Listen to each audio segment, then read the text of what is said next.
Hey man, hi everybody. I'm Richard. Uh, we usually go by Rich. Welcome to our podcast, Rich and Rich FC. We're here to talk about everything football among the top five leagues, news, transfers, and everything exciting. Also, I'm here with my co-host Sink. Sink, what's up? What's going on? Just another beautiful day, Rich. Definitely excited about the first episode. I have a lot to get off my chest. I def you know, give my on the world of soccer. There's a lot going on. So, as we get better with this podcast and improve, we'll just do our best. How's everything going on with you? Man, everything is good. Everything is good. With all this news from Fabrizio and Co, it's just blowing up things crazy. He started dropping a bombshell yesterday. Man, we'll get into it later. But yeah, a little bit about myself. I'm Richard, came from the little island of Italy. Uh, you know, watching all the greats in there, Maldini, Baggio, Pirlo, they did their thing back then, and now Haaland and Mbappe are also continuing the legacy. So, we're here to talk about them all. And then, let's go, let's go. What's up with you, man? Where you from? Where you from? Yeah, so definitely I'm from a little place in Ghana. So as you can tell, this is a global podcast with input from two pretty global individuals, and we pretty much met in Ohio, which is a big soccer powerhouse in MLS. Obviously, great history, Columbus Crew. I played a little bit, and I played for Crew Juniors while I was there as well. I wasn't the greatest, but in my mind, I'm Messi-esque, Neymar. I could have a long story, but obviously, my knee kind of went out at a certain point when I was in the, academy and stuff. But that's what everybody says. But other than that, we're like I said, we're very excited about this podcast and to get it on the way. And I think the main focus is to focus on EPL, but obviously we're gonna cover the big teams. Your Real Madrid. I'm a big Real Madrid fan, so Hala Madrid to all my Madrid Madridistas. Uh, don't like Barcelona, but they got that Paul mean and a couple exciting players, those bums. And then you have Italy, you have even in Holland, there's a couple of good teams. Of course, what's that? Portugal. So we're gonna talk about everything that's relevant in the world of soccer. And right now, the best league is EPL. So everybody knows that. So that's what we're focused on mainly, but for this first episode. But definitely excited to get it on the way and kind of go through the agendas and stuff. So Rich, you can kind of set it off. Yeah, exactly. Like he said, EPL is the most exciting league in the world. Now, to kick it off, we're gonna start with game week one that just started last week or last weekend, and it started with a banger. Liverpool playing Bournemouth. The game ending 4-2, but it was nothing close to that. It was just a very close game with Liverpool starting off the game really well, scoring two goals, and then later on, 7 minutes decided like it's time to step up. He stepped up and brought them back in the game, scoring two goals back to back, two very beautiful goals. And Kids are coming on late to get them the lead in making it 3-2, and Salah taking the ball on to dribble through the defense and take a goal for himself as it always does in a game opener. So with that, looking at the game, it wasn't a close game. It was a close game, but the scoreline doesn't make it seem like it. What do you make of it, Sink?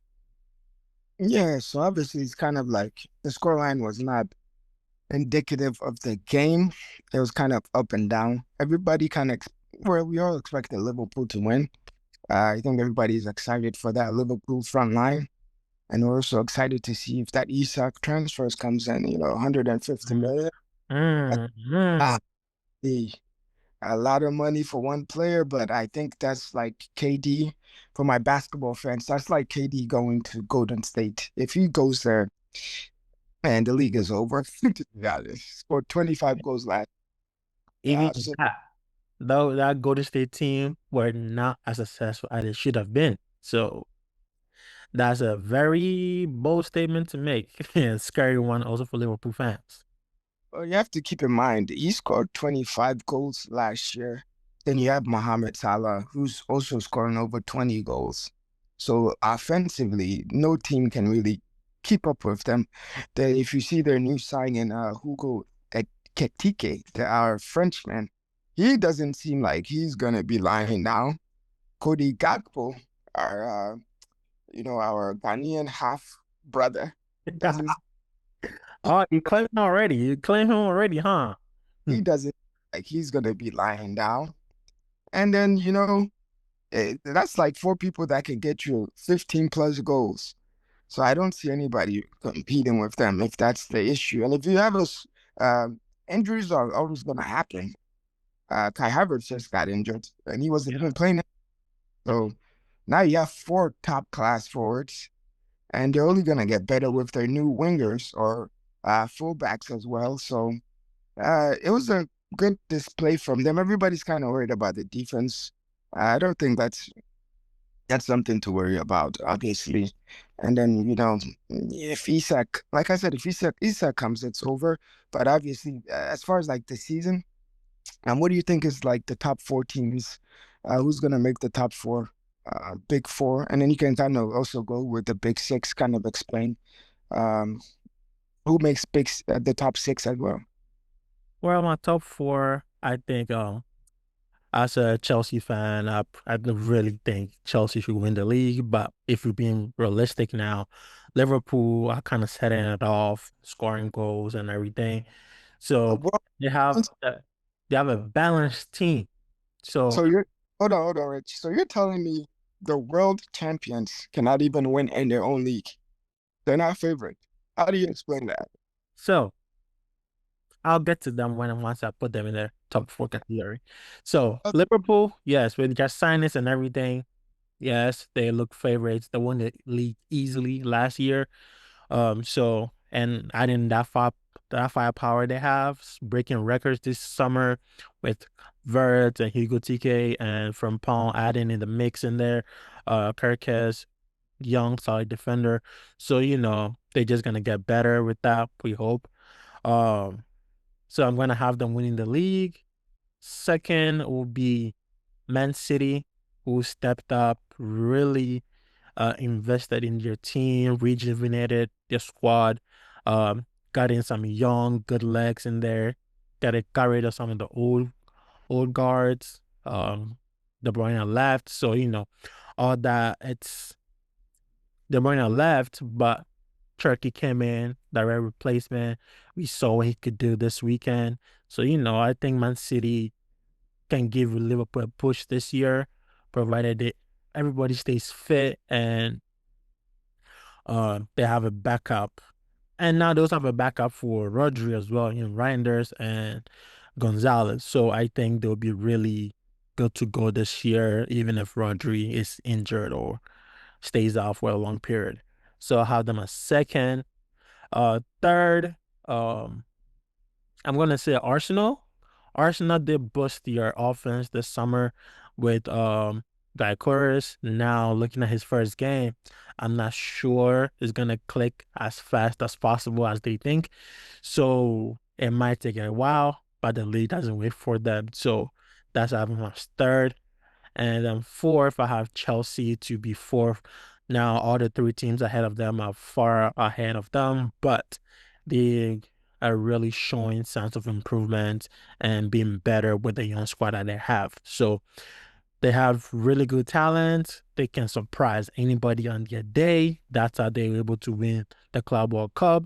However, they still need I still think the three teams ahead of them took a step ahead of them. So that's how them in fourth. But don't get me wrong, they could challenge all three teams for the title. You know. And then for fifth place, I think I'll have Spurs. Spurs under Thomas Frank are really looking really good. They have they brought in new folks, taking out some of the old guards. So up front, so you can kind of see the pace they injected into the team. Madison is out for the season, so it kind of changes how they play. They play quicker with Kudus on the wings. Richarlison looks fit. So, they kind of have that connection with what they did this weekend. So we're hoping they can only build from there. And then, so with that, I think Spurs will come in fifth. And then the last place, sixth, I think Newcastle. I think Newcastle can really surprise teams without Isak and take out that sixth spot because even though Isak is not playing, Gordon can play that number nine. Elanga can really do crazy things if being him with him in the squad. So I think they really do well. And also with Javi Barnes, if he stays fit, they can really work it out up there. They haven't really changed a lot in the middle. Same people from last season. They're really well. Joel and Ten, Gamares and Willock can slide in there or other whoever plays with them along that side. So I think they should be really good. And the defense is still solid, except their goalkeeper in Pope. So they're really solid. They're just losing that striker that was gonna put them among the top four conversation and kind of winning the league thing. So it's a hard one to put them at six, but I think that's fair for them, even without Isak. With Isak in the team, they go into the top four. Without Isak, they're kind of outside the top four. So yeah, that's my top six. Liverpool, Man City, Arsenal, Chelsea, Spurs, and Newcastle. Who you I got? got, Who you got? that's a pretty good top 4/6 that you kind of mentioned. Um, Obviously, I think we can agree on Liverpool winning the league. But the only factor is basically the Isak transfer. So if Isak does transfer, I agree totally. Done, dusted. Liverpool wins the league. If it doesn't happen, it's free for all now. But in the moment, we'll say it does happen with everything that's going on, obviously. And I think Liverpool has that 150 plus to get the deal done. Thanks to Um, Coutinho. Don't yeah, forget. so I do definitely agree with that. Liverpool, no need to like kind of go over why they're gonna win, but I think everybody kind of has the same reasons. In second place, I do have Arsenal. I think they're the most consistent team in the league. Defensively, they're the most solid team. With Gabriel, and then we have I would say he's the best center back at the moment. Um, what's his name again? The Saliba. French. So Saliba, the best center back in the league or even in the world, to be honest. And I think he'll get a transfer to Real Madrid soon. Then you also have, the fullbacks, and I've seen that they've upgraded their fullbacks. Not only upgraded, but they have two fullbacks for every position. They have two players for every position, which wasn't the case last year. And I think that will keep them fresher because they kind of got in. A lot of their players got injuries because they were overplaying them, such as Saka, for the most for most of the season. So I think with Madueke coming in, that will help out Saka get some rest, and he doesn't have to play all the games. And even over the weekend with the game with Man U, they didn't play at their best. And of course, Superminda is a big addition too. They didn't play their best, but they found the win. They got the win. And basically, right, when you're not at your best and you're still able to find those goals to win the games, that's a good sign that you're gonna be in good hands. Because if you're not at your best and you're winning, hey, that's who nobody cares how you got it as long as you're winning. So I have Arsenal second. In third place, hmm, in third place, I have Man City, right? The only thing with Man City that I'm kind of like not sure about is, of course, Pep. He overcoaches a lot. And then if Haaland gets injured, who's really going to score the goals for them? So and with all these new signings or new players coming in, and they're all talented, but they're not stars, to be honest. They're all like on the borderline of being a star, and I'm not sure if Pep will allow them to flourish. It's also concerning that the situation with what's the kid, Foden? Uh, Oh no, Foden? Yeah, and it seems like a lot of the players want to leave too. So that's a bit concerning. Some of the players want to leave. That's in the past that hasn't been the case. It's usually Man City telling them to leave. It's not the players that want to leave. So that's a bit concerning. And then with Foden, how he went from like star boy to like he can't even play on the field anymore. So that's very concerning. But I have them at third, um, and they haven't been consistent over a couple of years. Obviously, the first game was versus Wolves, but Wolves is trash. To be honest, I see them going to the championship, and then in fourth place, and in fourth place, it's kind of like I'll give you a shock. I'll say Man United will get to fourth. And the reason for Man United, right, is it seems like they've heavily Wow. invested in the coach, the players that the coach wants, and they're missing like one key player in the midfield to kind of get basically all the players that the coach want. But they have a new striker.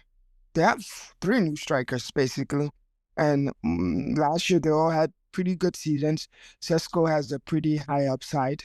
You know, you never know how these players do. He's coming from Germany to England, and England is obviously the best league, so the competition level is way different. But obviously, he has the height, he has the strength, he has technique. So as far as, and then we have Bueno and Cunha who can help him and feed him to get easy goals, and I'll just boost his confidence. And they have no obligations to play in Champions League or Europe. So obviously they're only playing about one game a week, so their players will be fresher than all the other teams, which is a big factor in all of this. So I have Man United basically to sneak into that fourth place. I liked how they played against Arsenal as well, which is the top team. They obviously couldn't find the goals, but I would say they outplayed Arsenal. But Arsenal being a better team who've played longer together, it makes sense for them to find that win. But in terms of how it looked like Man U is back. I do like their coach. I don't necessarily agree with him sticking to one system. Kind of like it's kind of weird. I think as a coach, you have to be flexible to the players you have for kind of get the best out of them. But it seems like he's stuck on this system, and he wants to get the best out of that system and certain players that he wants. And they've invested in those players, so I like that. And then outside the top four, obviously, I like Spurs. They look good over the weekend. Obviously, they added Kudos, so I would say that's an upgrade. Son obviously left, but he was getting older, and you can just tell his time was up, so it was a good time for him to leave. And then they're looking to add Eze, which is a lot of people are not kind of picking it up, but Eze is a big time player. He's been consistently been one of the better tens in the Premier League. So he's not moving far. He's still in London if he goes to Spurs. So there's not a lot changing in terms of his lifestyle, obviously. So that helps when you're kind of transferring from a team. If you're not moving too far and you're still around your family, and he grew up there, so that helps. And he's gonna have a whole bunch of friends at Spurs. So I like that move better than him actually going to Arsenal, because I feel like he'll be able to play the 10 instead of playing on the wings, which kind of takes away from all of his qualities. Exactly. Um, the sixth place, to be honest, this is EPL. Anybody can kind of get that sixth place. But it that I do like, I would say to get to the sixth place, there's a couple teams that I like, and we can come back later on in another episode. But even Bournemouth can get to sixth place. To be honest, last year, looking at Nottingham and all these other play teams were to the last day. To be honest, so anybody can get it. Yeah. So So recap. Give me a top six. Fire shot. Shoot fire. uh, Liverpool, boom. Arsenal, two, but they can be one or two. So Liverpool, between Liverpool and Arsenal, one or two. And third, I have City. I don't think they have enough to win the Premier League. New players still gotta adjust. They look good, but they gotta adjust. Fourth, I have Man U. Fifth, I have Spurs, and then sixth, I really don't know. I think anybody can win the sixth place. Wow. So you're not even considering Chelsea in the top six, Oh, did I forget Chelsea? Wow. in the top four. All Wow. right, let Wow. me let me Wow. sometimes I forget about the world champions, right? Wow. Because they're this team, they're this type of team where they have like all the players that they need, but they just don't seem to be able to get it done in the league. So let me redo it. So in first place, and I'll give them the respect. Obviously, they did good over the summer. First place, Liverpool. Second place, Arsenal. Third place, Man City. Fourth place, Chelsea. I think that's where they belonged. Fifth place, Spurs.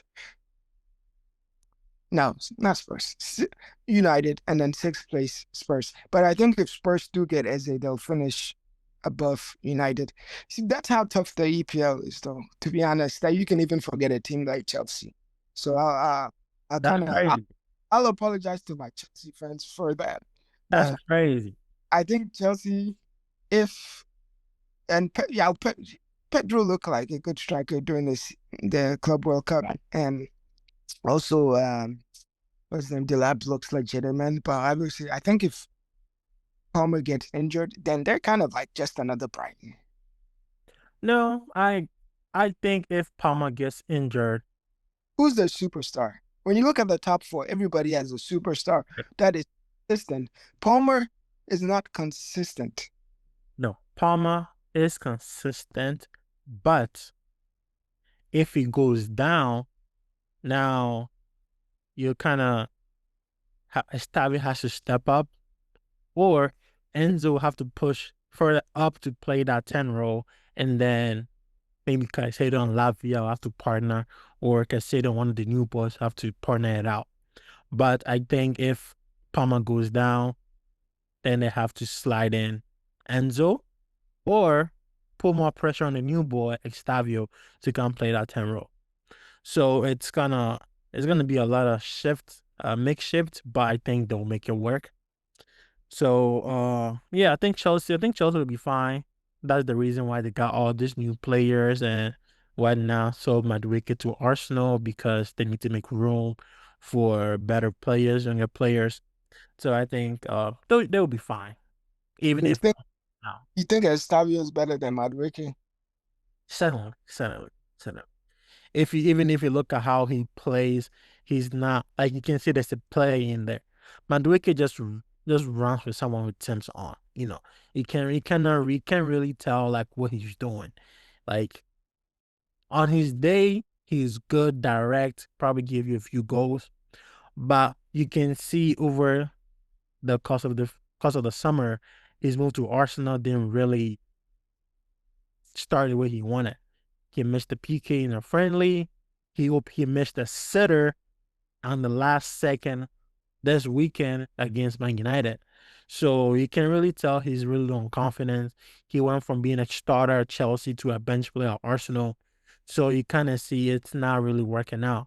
Yeah, like there's the free role of Martinelli's spot is up for grabs. And After one as a season, new player, as a so new player, after concluding, basically he's not gonna have a career at Arsenal. it is not looking good. As a young player coming in for that fee, you should be taking that slot that Martinelli is like on the edge. You should be pushing it off, taking that spot. But he's Yeah. because So how do you you're not gonna take Saka's spot. But Martinelli is up for grabs, and you're not taking it. You're missing gates. You're missing open chances. You're not doing a lot. I mean, come on now. oh, Hey, let's see. Let's see. Maybe he'll prove me wrong. Maybe he'll prove me wrong. yeah, I think Madueke with the upside. He's definitely still young and he has the qualities. Everything is based, I mean, and everything is based on confidence. So you just got there. I think you'll need time to adjust, obviously, to the new teammates. Just like most of the new strikers that are coming into the EPL. And then we can kind of talk about the new strikers. So what do you think are the new players coming into the EPL? there's a lot of exciting players. Obviously, we saw Reinders over the weekend. We have Guy Koros, um, Czech, what's his name? Chekri Turkey, Ryan Czech Turkey. and Turkey. Okay, so there's all these new exciting talent that basically come into the EPL. Which one do you think is going to have success, and which one do you think struggle? Hmm. So I think for the new boys, obviously Hugo Ekitike started off well, scored in the Community Shield, also had a goal in his opener against Bournemouth. So I think he's on the right trajectory to have an upside. Verts kind of really they have two good games. In the Community Shield, he wasn't all that great. The loss to Palace, of course, in the game against Bournemouth was kind of really missing in that game. You can really see where he was. So I don't think I think he eventually grow into playing with Liverpool, but he didn't start off well. I would say so that's for Liverpool. Frimpong and Kirkes. I mean, Frimpong do what Frimpong does. I mean, he always go up and down running. And so I think Liverpool for Liverpool, that's that. For Man City, like you mentioned, Reinders had a good game. Turkey looked really good. So I think they will really bring Man City back to their winning ways. Um, so I think they really do well. For Chelsea, Estavio looked really sharp when he came on. Gittins looked really good. They just couldn't find the goal with Crystal Palace sitting that deep. So it's one of those games that I think with no bias that they will grow into it and then kind of click again, new pieces together. João Pedro as well. So João Pedro, Palma, Gittins, Neto, I think they'll all like figure it out eventually.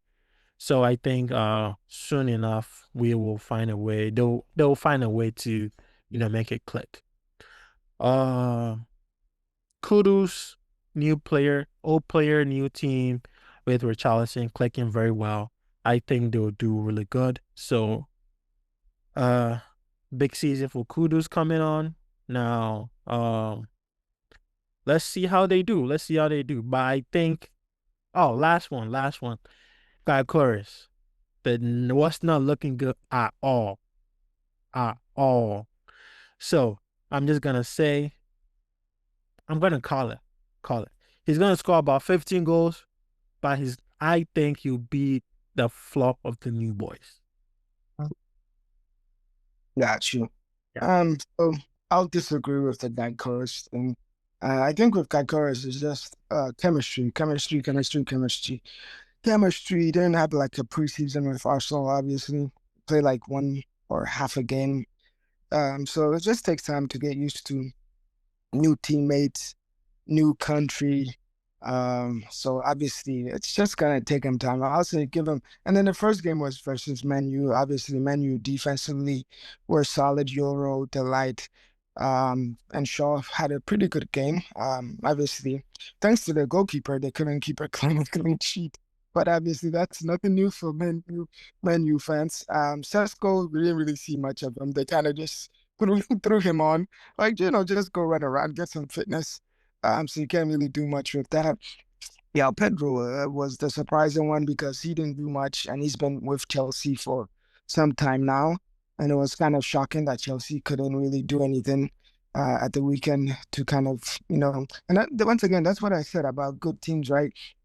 You don't have to be at your best, but you have to find a way to win however you find it. If it's set pieces, then it's set pieces. If it's not, it's not. Kudus had a good game. He's kind of like weird crosses, but Richarlison made the best out of them. So it kind of, that once again goes back to just chemistry. Maybe he's been there longer, so now he knows like, okay, this guy likes the crosses here, so let me just get it in, and he can kind of have an opportunity. And Richarlison kind of made the best out of those opportunities. Like Very he good could, goal. Very good goal this weekend. yeah, we had the best goal of the weekend, obviously. Then we had Ekitike, and I think we're fourth, right? It's gonna be, you can't really judge him based on assist goals because of his playing style. He's kind of like connecting the dots. He's kind of like one of those players that kind of connects the dots, and he seems like he's getting good chemistry with everyone. Where he passes them the ball, they pass the ball back, and it's working with Ekitike because they kind of play 1-2, 1-2, move it, 1-2, 1-2. It's not like holding the ball and waiting for the defense to kind of give you an opportunity. They're creating their own opportunities, which is exciting. Uh, And he lost the ball 21 times. uh, that's fine. And it's going to go back to his playing style. And also, the more he gets fitter and the more chemistry he gets with the team. Even with Salah, I don't see he has good chemistry with Salah yet. So once they get that clicking, it's gonna be good. And then also with how they're playing, how the coach wants them to play, he fits in that system. So that's why he's in there and he has that free role to kind of do whatever he wants. And the more games you get, the more sharper you get. The more sharper you get, the more confidence you get. And then the goals and assists just comes naturally where you don't even have to think about it. If you think about the Richarlison goal, he scored the first one, right? So the second one is just like I'm gonna score, and it's not in it. He's not thinking too much about it. He's just doing it. He's reacting and he's scoring. So those were good games there. And then Eze had Eze, I think he's gonna get his move, and I think he's an old player in the league, but he's gonna surprise a lot of players once he gets to Spurs because he's gonna play with better forward line, better players, which allows them to shine more. So that's in terms of like, new players in the league, I would say the most impressive was Ekitike. Obviously, he's still young too, but he seems to fit in right. Out of all the new players, he fits in. So and he seems to have instant chemistry with all the other players on that team. So I think that helps out in terms of who will be the most productive. I think it'll be Guy Kors. Obviously, Havertz just got injured, so they're gonna have to lean on him, and they're gonna have to find where and how when he likes the ball, and when he's making those runs, when to cross it, when to pass it, and then he'll have an opportunity to play against the weaker teams to build his confidence. But if you look at his profile and his history, he's a goal scorer, so it's up to also Arteta to kind of help the team kind of adjust to his playing style. And they haven't done it yet, but it takes time. So I think Okay, that's got my input. okay. So you're calling Guy Chorus to step up. Gotcha. Yeah. Well, we ran out of time, so let's do quick fire on next week's games. So first we have West Ham and Chelsea. Who do you have? Who do you call? If Chelsea can't beat West Ham, there's a huge problem because West Ham, they look bad. Okay, so you have Chelsea to win. Next game is going to be a tough one. Man City versus Tottenham. Who you got? Man, Man City should be favorite. Tottenham obviously is a good team. If it's a tie, I wouldn't be surprised. But Man City with Haaland leading the line, should be favorite to win. Okay, Man City to win. Burnley, Sunderland. Quick fire, quick fire, quick fire. Sunderland looked great. I'll take Sunderland. Um, Brentford, Aston Villa. Who you got? Aston Villa cannot win. They have a problem. Brentford don't even have a striker. Okay, Bournemouth, Wolves. Bournemouth, Wolves look bad. Another team that looks like relegation is calling. All right, Arsenal Leeds. That's the easy one. Rapid fire. I'm guessing. Arsenal, Arsenal will find a way, but Leeds looked good too. They look like they're staying up. They have quality. Yep, yep. They do, they do. Next up, Everton, Brighton. Brighton, Brighton. uh, bad. Really? Even with Grealish coming in, you got Grealish, Grealish is not up to speed, and Brighton has Menta, Mitumo, and they're always in there. They right. just players you don't even know where they get them from and sell them for $100 million. Man, I don't know how they do it. Crystal Palace, Forest. Crystal Palace, Forest. I go with Forest. I think Crystal Palace will lose Eze. That's gonna be a big loss. and they'll struggle. Okay, okay. Now, next up, Fulham United. I think United gets a win, or it's could be a tie, but I think United will. Is it home or away? United away. Tie. All right. Then the biggest game of the season, Newcastle versus Liverpool. I think Liverpool will kill them. Even I with think I Isak fiasco going on. I think Liverpool will just kill them to send a message to them. Like we're gonna take whoever we like from you. There's nothing you can do, and we're just better as a club, and we have better players. And with everything going on, gonna make an example out of you. That's how I see it going. Okay. Hey. Well, guys, thank you guys for watching. We'll be back next time. Next time we'll be talking about Isak fiasco of the summer, headlines all over. We'll also be talking about the new sensation in Madrid, Mastuano, and New Messi, how Madrid are gonna win the title this season. As a he's and it be done. We'll never know. Stay tuned. he's We'll find out next time. See you guys. Peace.